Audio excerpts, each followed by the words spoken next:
Yo, what's going on, guys? Bush back at it with another video, and it looks like our boy Randy Pitchford has got himself into a little hot water about $80 games, and in regards to Borderlands 4, let's just be honest, he didn't have the greatest response in the world, and I'll dissect this response in a wide variety of angles. We've been talking about the $80 price point for quite a while, but this has to be one of the worst responses I've seen. Okay, so somebody tweeted at Pitchford when he was talking about Borderlands 4, being excited about the Nintendo Switch 2 version. Somebody tweeted, "Randy, this game better not be $80. Don't take that risk. A lot of gamers aren't going to pay $80 and feed this notion of constant increase of the price tag. You are the CEO. You have some say with the price when it comes to your publisher." Pitchford responded, A, not my call. B, if you're a real fan, you'll find a way to make it happen. My local game store had Starflight for Sega Genesis for $80 in 1991 when I was just out of high school working minimum wage at an ice cream parlor in Pismo Beach, and I found a way to make it happen. What a goofy response. That user then eventually responded, "Bro, you can F off, Randy. Real fan, the F. I played Borderlands since its release in 2009. Every game I've played since that release. It's clear gamers are on my side and agree with my take. You are the effing CEO, Randy, and you have a say. You just don't want to effing admit it." Trying to keep it, a little accessible for my younger audience, even though I got the tweets posted up here and whatnot. Like, you guys get the idea. Making it accessible for the younger audience, and not still trying to make that sweet YouTube ad revenue. If you feel what I'm saying, can't be saying those bad words. We gotta chill a little bit. But let's talk about the $80 price tag. First of all, awful take. Right away, gatekeeping who is a real fan. Oh, if you're a real fan, you'll spend $80 on it. That's not a big deal. Brother, I've been playing Borderlands since the day it came out. I think it was October 9th, October 13th of 2009. It was either the day it came out or shortly thereafter. I remember playing it, loving the game. I think I would consider myself a quote-unquote real Borderlands fan. If I don't meet your criteria of a real Borderlands fan, Randy, I'm sorry. And guess what? I cover video games, and I'm still gonna say that not everybody has to fall in the criteria of spending $80. If we want to gatekeep, oh, you're a real fan because you'll spend $80 on a game, okay, all of the real fans will spend $80 on the game. That's your criteria of what a real fan is. But just because this person doesn't see the value proposition that Borderlands 4 is going to offer at an $80 price point and he doesn't want to buy it, that doesn't make him any less of a real fan because he has value in his dollar. Like, what kind of goofy take is this? Let's also bring it back that it doesn't come down to the fact anymore, and I think people have to understand this, that there are some games and everybody is going to assess it differently. I think this is the issue, that sometimes we view gaming consumers as this monolith and we want to view everybody as one individual person. Oh, gamers can't accept this. Oh, gamers don't want this. There's a lot of people that play video games in this world, and there's a lot of people that are what I would call personally real fans, and there's also a lot of those real fans that will spend $80 on a game, and guess what? There's a lot of real fans that you're going to alienate by pricing it at $80. It doesn't make them any less of a real fan based on what they're going to spend on a video game. Mind you, it's also not on the basis of whether or not that real fan views Borderlands 4 in a vacuum as worth $80. You can say, oh, you're going to get 100 hours of gameplay, whatever.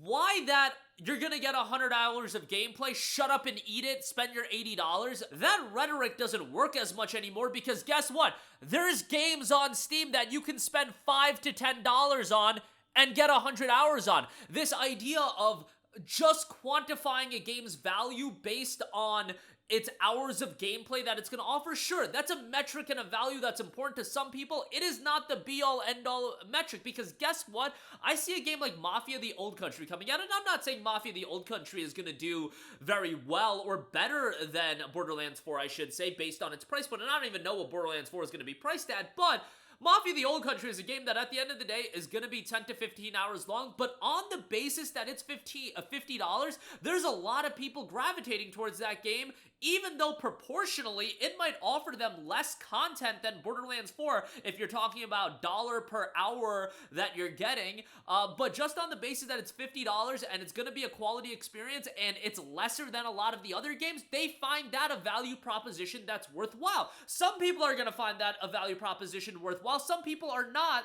But we don't have to say, that person's a real fan, that person isn't a real fan because they aren't spending $80 on the game. What a horrendous take that is, and I think we're seeing it a little bit more, that people are going to be more selective of how they spend their money. Doom the Dark Ages, and I get it, you guys, the game is available on Game Pass, but that game being $70 and peaking at 30,000 concurrent players and then getting ran circles around by Clair Obscur Expedition 33, $50 game, and Oblivion Remastered, another $50 game, both available on Xbox Game Pass, I think should be a clear statement that yes, there are games that people will absolutely spend $70 on. Metaphor Refantasio did incredibly well at a $70 price tag. You had Dragon's Dogma 2, that came out at $70, peaked at north of 200,000 concurrent plays. Monster Hunter Wilds just came out, and look at how smashing of numbers that did. And Borderlands 4, you know what? That's a game that is at that level that it's probably gonna do pretty damn well, even at a $70 price tag. I think it'll do well at $80, I think, at that point. Like, I'm telling you guys, that $80 price threshold, especially on PC, I think is gonna push a lot of people away. I love Ninja Gaiden as much as the next guy. If that's a Microsoft published game that's going the $80 route, because Microsoft said that games are gonna go $80, I think that game is gonna have trouble at $80. Now, that's also gonna be available on Game Pass, but again, this is just such an awful, horrendous take of gating people and their real fandom based on how much money that they're gonna spend on a game. You know, it's not even anymore about this price point being tied to stop being poor and spend the money. There are so many other options. That's what I think a lot of people are missing in all of this, that there are so many options as far as what games to play, that attacking people for just being poor or them not having enough money to buy XY game. I don't think it's even that people want, like, so desperately to play Borderlands 4. They want to play it, but it's not this point of desperation that at some point you look at a price point and out of principle, you're like, I'm not paying that for a video game, when there are so many other options available. Most people have not cleared out their backlog. Most people do not have a plethora of games that go on sale for $5, $10, $20, even $30 that they can pick up. And yes, they can get 50 to 100 hours of gameplay out of those games as well. There are so many free-to-play options that are available regularly that you can get so much mileage out of those games that it's not just the basis of, okay, this game will give you X amount of hours, or okay, this game is X amount of dollars to produce, so we gotta charge this much. How does that affect the consumer, how much money is being spent on these games? They're gonna look at it from a value proposition standpoint, and sure, it might give you 100 hours of gameplay, but $80 is just crazy. I've got so many other games that I can get 100 hours of gameplay of in my backlog already, and there are these other games that are coming out at $50 at a quality level, seems to be comparable or even better. Expedition 33, I would rank up there with the best top-level games that are released at a $70 price point. And again, the worst part about all of this is gating the term real fandom. Oh, you're not a real fan. If you don't make it happen. You gotta make it happen. Go do those extra DoorDash deliveries. Go get a second job so you can spend $80. And again, at the end of the day, a lot of this doesn't come down to the price point. I think it comes down to principle of people just not wanting to spend $80 on a video game. And in a lot of cases, no matter what that video game is, there are absolutely going to be those titles that are exceptions to the rule. But they are exceptions. The Grand Theft Auto 6s of the world, the Mario Kart Worlds of the world, and hell, I would even say Borderlands 4 might be in that threshold. Honestly, I can't assess it that accurately. I don't know if Borderlands is one that I think is on the bridge of whether or not it's going to be on the precipice. $80, I think if an $80 PC release happens, I'm telling you guys, at that price threshold, I think it's going to be very, very difficult to pop off with a lot of these games. That's just really, really expensive. But a $70 price point, obviously, a lot of games have done very well. Borderlands would do very well. I do think the $70 to $80 difference would be a big difference. But That's just my analysis of the situation, and I could be wrong in certain areas. What I am not wrong about, and what I'd like to think I'm not wrong about, is that gating the term real fan based on how much money a person is willing to spend on a video game is one of the most ridiculous things of all time. And Pitchford, come on, man, you've said some wild things, and credit to you on, what you've done with Borderlands. It's a juggernaut of an IP, but that is a horrendous take, and hopefully he got clowned on enough, but one of the worst takes I've seen in regards to $80 price points. But that'll do it for me. Let me know all of your thoughts in the comment section down below. As always, thanks for watching. I will catch you guys in the next one. Peace out.